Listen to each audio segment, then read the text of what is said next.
the girls, ladies, and women of V, and V the Final Battle. Katie Maxwell, the youngest of Robert and Kathleen Maxwell's 3 girls, she best fills the symbolic role of the innocent victims of war and tyranny. Her childhood is cut off from normalcy. She's forced to live on the run and destitution with her family. This is magnified by her later being attacked by Robin's half-alien daughter Elizabeth, Katie's biological niece, both of them then young victims of the bizarre experimentation of a tyrannical regime. Polly Maxwell, the middle child of the Maxwell's 3 girls, she comes across in the story as a bit of a tomboy, not yet interested in boys, and is frequently the voice of the young rebel idealist who continually wants to fight and says so.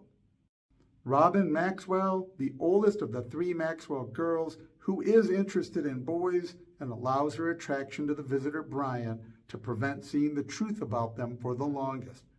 Robin is a perfect symbol of the seduction of the youth by malevolent forces, in this case quite literally, and how that invites being victimized in a variety of ways, but specifically in her case, being experimented upon.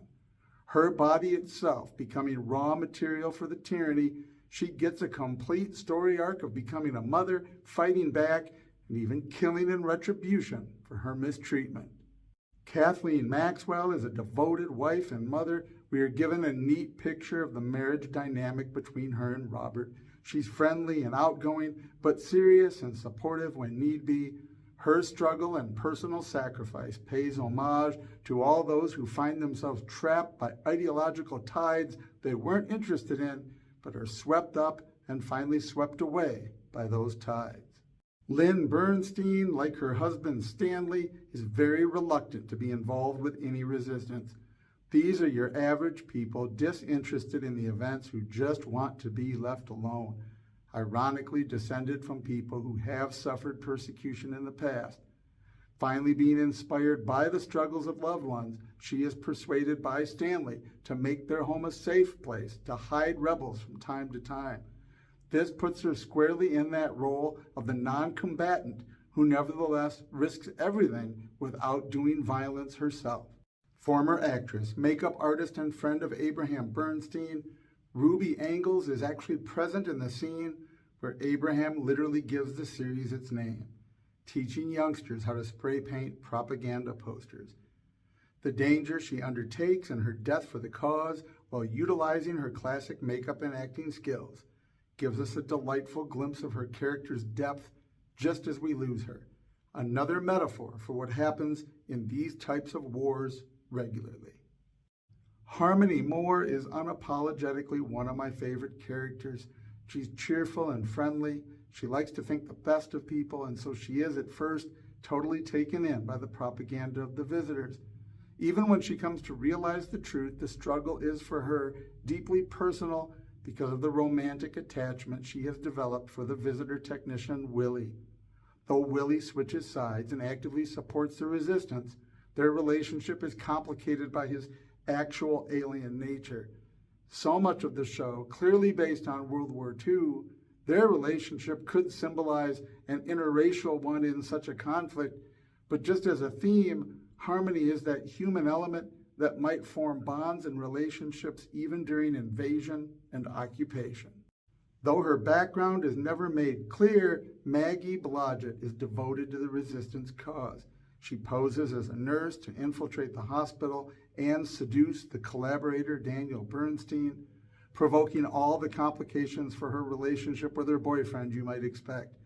This character's inclusion and the amazing performance of the actress gets down to the realistic nitty-gritty and ugliness of such a conflict, even surrounded by the sci-fi elements.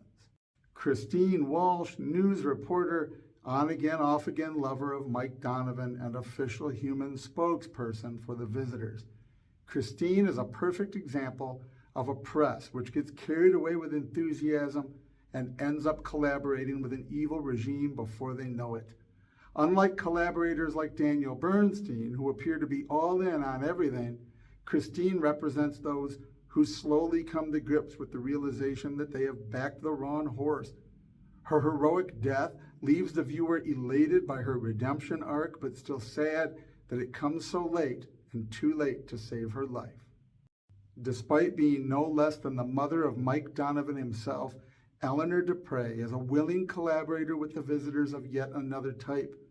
Daniel Bernstein, having been the science fiction nerd, having completely turned, shows signs of being completely aware of what they really are and doesn't care.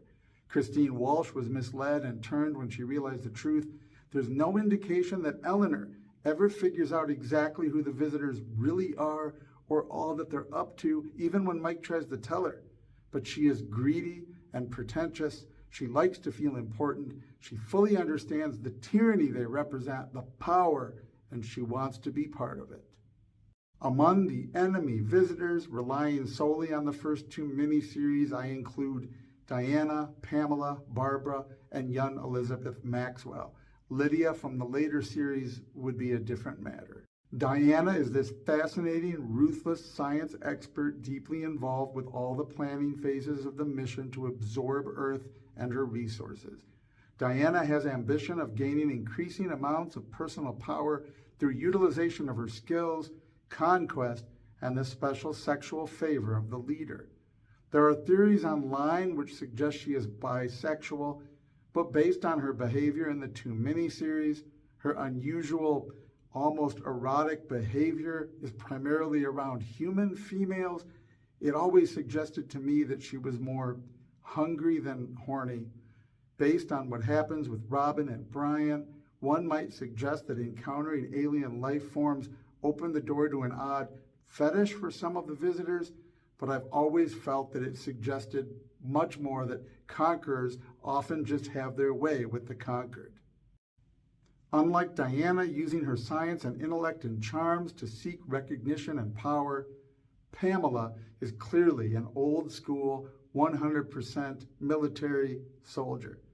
She disdains and openly mocks Diana's sexual favors done for the leader. This power struggle between these very powerful and influential women, all while Supreme Commander John comes across as a figurehead, is a fascinating element of the inner workings of this tyranny, as is Diana's antagonism towards Security Chief Stephen and Pamela's support of the same. It's all very reminiscent of the petty squabbling between members of the Nazi High Command in World War II, fitting perfectly with how the whole series clearly intends that similarity. Barbara, though only seen briefly a few times, is a fifth columnist, risking her life more than once to support the resistance. A perfect example of someone totally racially and culturally tied to the tyranny and occupation, who nevertheless is willing to fight however she can for what she believes is right and just.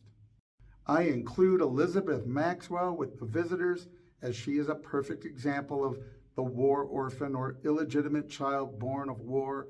Her particular case adds having been the result of intentional experimentation, but her capture by Diana and intentional support of the rebellion at the key moment despite her age clearly mark the Star Child as the product of two cultures having to make a choice between them. Finally, and most importantly, far beyond any other woman of the series, Juliet Parrish. Young, beautiful, brilliant, a med student and an intern in biochemistry, dating a high-powered stockbroker, Julie is the epitome of everything Americans wanted in the 80s. She is the person who, having everything in life otherwise going their way, happens to be in the wrong category to please the rising tyranny, in her case, scientists. Being targeted by this tyranny, she rises to the occasion and will not roll over and die, but fights back. She also helps organize others and ends up being the leader of the large resistance cell featured in the miniseries. Her story arc of groping her way through her darkness and confusion and fear and sadness to become the leader she is by the end is the singular most amazing part of this miniseries set. She does not get enough credit culturally. She is Ripley. She is Princess Leia. Julie Parrish is no less than a young, brilliant graduate student about to leave college who is forced through circumstances beyond her control to either die or rise to the occasion of leading part of a global network of resistance fighters to save the entire world, and she does the latter. With all the whining in recent years about strong female role models and characters in movies, the blatant ignoring of classic characters that were actually strong women, V is truly outstanding for the way that it gave a broad sampling of the entire human experience across racial, historical, language, socioeconomical, religious lines, but especially the primary role played by women, both among the evil invaders and the resistance fighters. My list of women kept getting longer as I worked on this video. Let me know if I forgot anyone in the comments below.